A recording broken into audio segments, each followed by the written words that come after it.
Hello friends, आज हम पढ़ने वाले हैं गति के नियम को। ठीक है, जो गति के नियम हैं वह किसके द्वारा दिए गए हैं? तो गति के नियम एक वैज्ञानिक है जिनका नाम है sir Isaac Newton. Sir Isaac Newton के द्वारा वर्ष 1687 में अपनी पुस्तक प्रिंसिपिया में इनका प्रतिपादन किया गया। कौन सी थी उनकी बुक? प्रिंसिपिया। बुक का नाम क्या था? प्रिंसिपिया। कब दिए गए? 1687 में।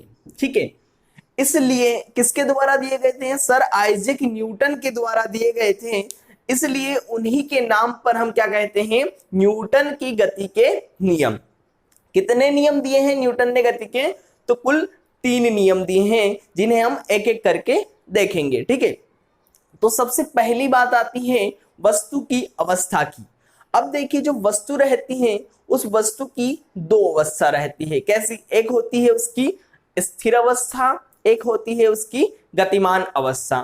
तो किसे हम स्थिर अवस्था कहते हैं, किसे हम गतिमान अवस्था कहते हैं, पहले उसको देखते हैं। ठीक है, अब मान लीजिए यह कोई वस्तु है। यह वस्तु क्या कर रही है? समय के साथ अपनी स्थिति में परिवर्तन कर रही है। क्या कर रही है? समय के साथ अपनी स्थिति में परिवर्तन कर रही है। तो यह क्या कहलाएगी? गतिमान अवस्था। वस्तु की गतिमान अवस्था यह कहलाएगी। ठीक है, अगली बात आती है कि अगर वस्तु समय के साथ अपनी स्थिति में परिवर्तन नहीं करे तो जब वस्तु समय के साथ अपनी स्थिति में परिवर्तन नहीं करती उसे हम कहते हैं स्थिर अवस्था। क्या कहते हैं? स्थिर अवस्था उसे हम कहते हैं। ठीक है, अब आते हैं हम गति के प्रथम नियम के ऊपर। गति के हम प्रथम नियम की बात करते हैं तो कहते हैं कि अगर कोई वस्तु, मान लीजिए कोई वस्तु है, यह वस्तु अगर गतिमान है तो तब तक गतिमान ही बनी रहेगी। कब तक गतिमान बनी रहेगी? जब तक कि इसके ऊपर हम कोई बाहरी रूप से बल नहीं लगा देते रोकने के लिए। अगर हम इसे रोकने के लिए कोई बाहरी बल लगाएंगे तभी यह रुकेगी, अन्यथा यह गति करती ही रहेगी। उसी प्रकार से यदि हम देखें तो अगर कोई वस्तु स्थिर अवस्था में है तो यह तब तक स्थिर बनी रहेगी जब तक कि उसके ऊपर कोई बाहरी बल नहीं लगा दिया जाए। अगर हम इसके ऊपर कोई बाहरी बल लगा देंगे तो यह क्या हो जाएगी? अपनी स्थिति में परिवर्तन कर लेगी। मतलब हमें क्या समझ में आया कि कोई भी वस्तु अपनी प्रारंभिक अवस्था को खोना नहीं चाहती है। हमेशा वह क्या करना चाहती है? अपनी प्रारंभिक अवस्था में ही बना रहना चाहती है। ठीक है, अब देखिए, वस्तु अगर अपनी प्रारंभिक अवस्था में ही बना रहना चाहती है तो क्या होगा? यह जो वस्तु है यह क्या करना चाहती है? अपनी प्रारंभिक अवस्था में ही बना रहना चाहती है। ठीक है, तो वस्तु अगर अपनी प्रारंभिक अवस्था में अगर स्वयं बदलाव ना करे, स्वतः क्या नहीं करे? परिवर्तन नहीं करती है। अगर अपनी प्रारंभिक अवस्था में यह वस्तु स्वतः परिवर्तन नहीं करती है तो वस्तु का जो यह गुण होता है वह कहलाता है क्या? जड़त्व। वस्तु यदि अपनी प्रारंभिक अवस्था में स्वतः परिवर्तन नहीं करती तो उसकी यह प्रवृत्ति कहलाती है क्या? जड़त्व। अब देखिए, हमें यहां से जड़त्व की भी परिभाषा मिल जाती है। क्यों? क्योंकि हमने देखा था कि वस्तु क्या नहीं करती है? तब तक अपनी स्थिति में परिवर्तन नहीं करती है जब तक कि उसके ऊपर कोई बाहरी बल हम नहीं लगा देते। ठीक है, और जड़त्व की परिभाषा हमने क्या देखी कि वस्तु अगर अपनी प्रारंभिक अवस्था में स्वतः परिवर्तन नहीं कर रही है तो उसका यह गुण क्या कहलाता है? जड़त्व कहलाता है। दोनों हमें लगभग सेम लग रहे हैं, इसलिए हम क्या कहेंगे कि जो जड़त्व का नियम ही गति का प्रथम नियम है, या फिर इस गति के प्रथम नियम को ही हम जड़त्व का नियम भी कहते हैं। ठीक है, अब देखिए, इस गति के प्रथम नियम से ही हमें एक और परिभाषा भी मिल जाती है। कौन सी? बल की। क्यों? अगर हमसे पूछ लिया जाए कि बल क्या है तो हमें इस प्रथम नियम से ही परिभाषा मिल रही है। कैसे? कि बल एक कारक है जो क्या कर रहा है, वस्तु की स्थिति में परिवर्तन कर रहा है। अगर वस्तु स्थिर थी, उसके ऊपर हमने बल लगाया तो उसने उसको गतिमान अवस्था में ला दिया। अगर वस्तु गति कर रही थी, उसके ऊपर हमने बल लगाया तो उसको स्थिर अवस्था में ला दिया। तो बल क्या है, बल एक कारक है जो क्या कर रहा है, वस्तु की स्थिति में परिवर्तन कर रहा है। ठीक है, तो यही था क्या हमारी गति का प्रथम नियम। इसी से हमें जड़त्व का नियम पता चल गया और इसी से हमें बल की परिभाषा भी मिल गई। अब हम क्या करेंगे, अब हम देखते हैं कि इस प्रथम नियम का हमारे दैनिक जीवन में क्या उपयोग है। ठीक है, दैनिक जीवन में यदि हम इसका उपयोग देखें तो सबसे पहला उपयोग हमारे सामने आता है क्या, अंतरिक्ष में हम देखते हैं कि बहुत सारे उपग्रह चक्कर लगाते रहते हैं। अब वह उपग्रह एक बार घुमाकर छोड़ दिए गए हैं, लेकिन वह तो निरंतर घूम रहे हैं।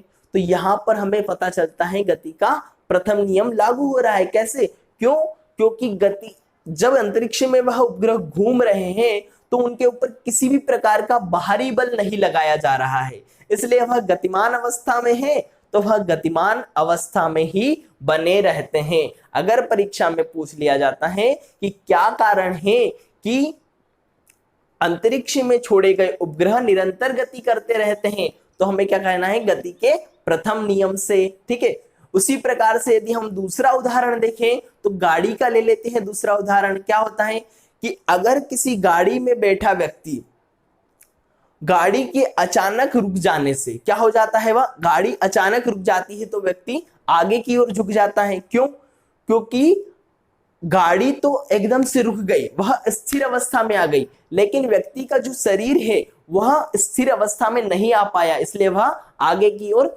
झुक जाता है। दूसरी बात यदि हम देखें तो गाड़ी अचानक अगर चल दे, कोई गाड़ी खड़ी हुई है और वह अचानक से चल देती है, तब भी व्यक्ति क्या हो जाता है, पीछे की ओर झुक जाता है। क्यों, क्योंकि गाड़ी के साथ साथ वह गतिमान अवस्था में नहीं आ पाया और वह पीछे ही छूट जाता है, इसलिए पीछे की ओर वह झुक जाता है।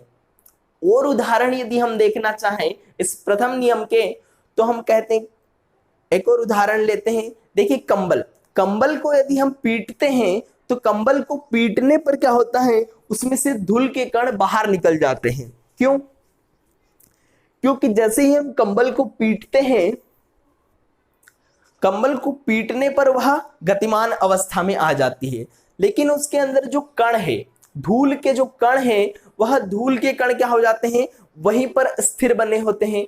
तो जैसे ही हमने कंबल को पीटा, वह गतिमान अवस्था में आ गई, नीचे चली गई, वह जो कण है वह धूल में उड़ने लग जाते हैं। इस प्रकार से हम कहें कि यहां पर भी गति का पहला नियम लागू हो रहा है।